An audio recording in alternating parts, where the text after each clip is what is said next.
وَلَا تَمُوتُنَّ إِلَّا وَأَنْتُمْ مُسْلِمُونَ، اور دیکھنا موت نہ آنے پائے مگر فرما برداری کی حالت میں۔ یہاں پر بھی عام طور پر ترجمہ کر دیتے مسلم ہونے کی حالت میں۔ مسلم تو ہم گناہ کر رہے ہیں تب بھی مسلم ہے، گناہ سے پہلے بھی مسلم ہے، گناہ کے بعد بھی مسلم ہے، یہ نہیں ہے مطلب۔ فرما برداری مسلم کے اصل معنی کیا ہے؟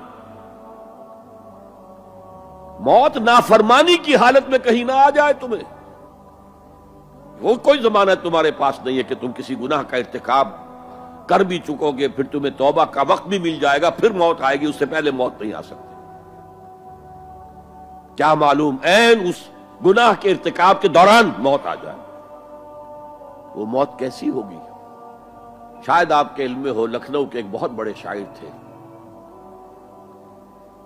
اور ان کی موت بہت ہی مکروہ حالات میں واقع ہوئی۔ رات کو 2-3 بجے، جس کو آپ انگریزی میں کہتے ہیں in the small hours of the morning, شراب خانے سے نکلے، نشے میں دھت، چکر آیا، گرے،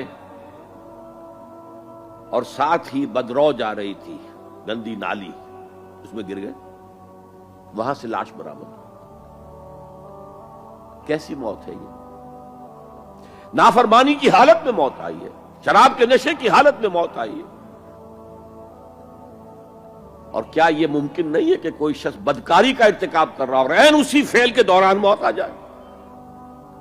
اچھا، اب اگر آپ نے طے کر دیا نہیں مروں گا مگر حالت فرما برداری میں، تو اس کی ایک ہی شکل ہے، کوئی لمحہ بھی نافرمانی میں بسر نہ ہو، مبادا اسی لمحے موت آ جائے۔ ہر لمحے کا پہرا دیجئے، ہر ساعت کی پوری حفاظت کیجئے، کہیں نافرمانی کا کوئی ارتکاب نہ ہو اور عین اس حالت میں کہیں موت نہ ہو۔